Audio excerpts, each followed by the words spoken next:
Denilson Neles com Denilson Show. O que foi aquilo ontem, meu? Me conta. Quero saber. Grande Aineg, e aí? Bruno Camarão, tu não viu nem trabalhar hoje, Bruno Camarão. Foi dormir umas 4 da manhã comemorando, tá numa ressaca o Bruno Camarão.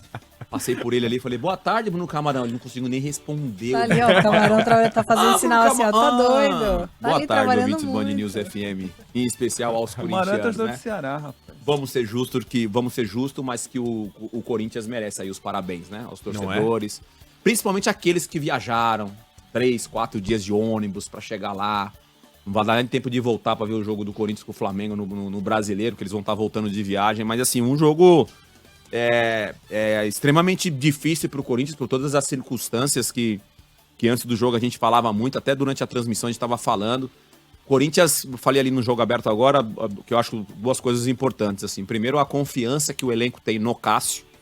E segundo, provavelmente o Vitor, junto com os jogadores, dentro desse planejamento de jogar sem bola e fazer o jogo perfeito sem bola. Isso passa pela entrega dos jogadores, obviamente, para levar o jogo para as penalidades, porque aí o Cássio poderia ser o protagonista.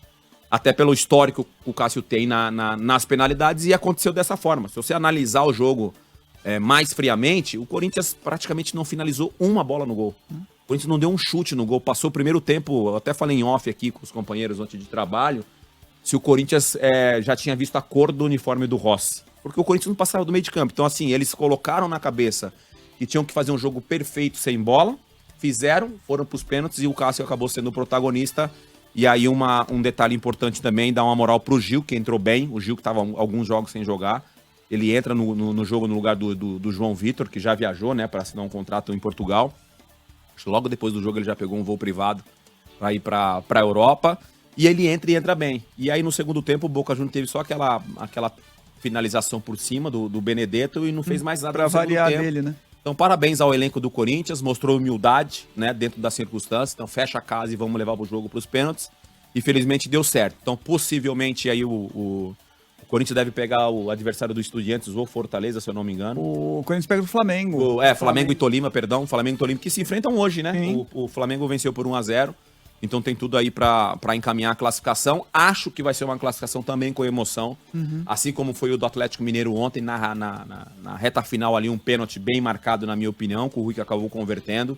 O próprio Hulk entrando já pra história aí da Libertadores, dos artilheiros. Se eu não me engano, é o 2º ou 3º artilheiro da Libertadores, com 11 gols pelo Galo. O Internacional na Sul-Americana também com emoção, né? Porque sai perdendo. E aí um ponto positivo do Internacional, porque ele consegue...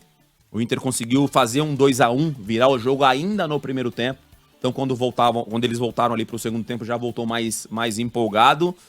E o Atlético Paranaense. Também com emoção, né? Empatou no finzinho. E também no finalzinho conseguiu um empate, porque tinha vencido em casa. Então, os clubes brasileiros fazendo uma boa participação até esse momento. E vale lembrar ao ouvinte do Band News FM, que agora o jogo da Libertadores é só em agosto. Então essa janela, obviamente, a partir do dia 18, os contratados... Muita coisa vai mudar. Vão estar disponíveis aí para poder jogar, tanto os jogadores lá do Galo, o próprio Yuri Alberto, que ali na internet já mostrou ali a comemoração, por 2 motivos, obviamente, pela classificação e porque ele vai jogar Libertadores com a camisa do Corinthians. Agora, para finalizar, o Denilson, o Cássio pegou 2 pênaltis, mas o Rossi também pegou 2 pênaltis, né? Sim. Sem tirar o mérito do Cássio, obviamente, que foi o herói da classificação corintiana. Mas não fosse aquele pênalti lá na lua do Benedetto, a coisa teria acabado ali. Tem explicação técnica para aquele pênalti? Porque assim, o pênalti da bola rolando ali dos 90 minutos, tudo bem, ele enfiou a cacetada, pegou no pé da trave, acontece. Mas o da cobrança ali na disputa de pênaltis, cara, passou muito longe aquilo. Pra mim, Fábio, tem até chegar a esse pênalti decisivo, tem um histórico do jogo, né? O histórico do jogo rapidamente. Foi o cara que teve mais oportunidades de marcar. Pra mim, o melhor jogador da partida foi o Villa. Jogador que joga pelos lados do campo, pra mim foi o que mais tentou fazer algo de diferente. Perdeu também pênalti na decisão. E perdeu o pênalti. Mas assim, o histórico do Benedetto, ele já entra em campo pressionado, ou enfim, ou empolgado, porque é o número 100, né? O jogo de número 100 do Benedetto. Ele perde no primeiro tempo um gol feito, de voleio, pega na canela. Aí vem o pênalti. Ele fala, poxa, a minha chance de fazer o gol, né?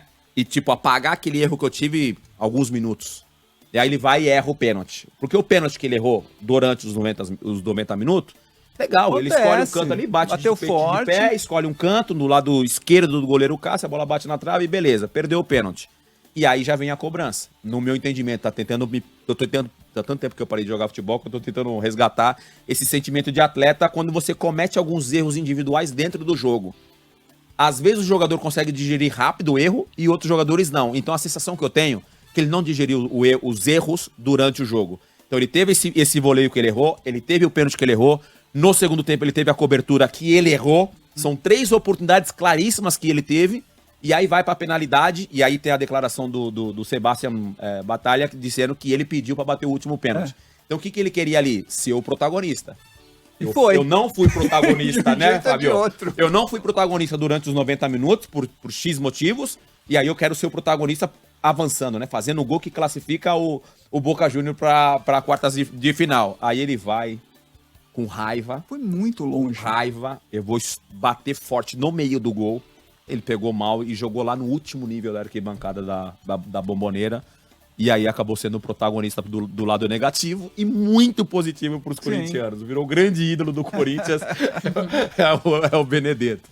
Beleza? Muito bem. Bom, gente, Beleza. Boa tarde aí, uma ótima Vai semana. almoçar, vai almoçar. Amanhã a gente fala mais dos jogos de hoje. Ótimo. Valeu, até amanhã. Denilson neles com Denilson Show. Valeu.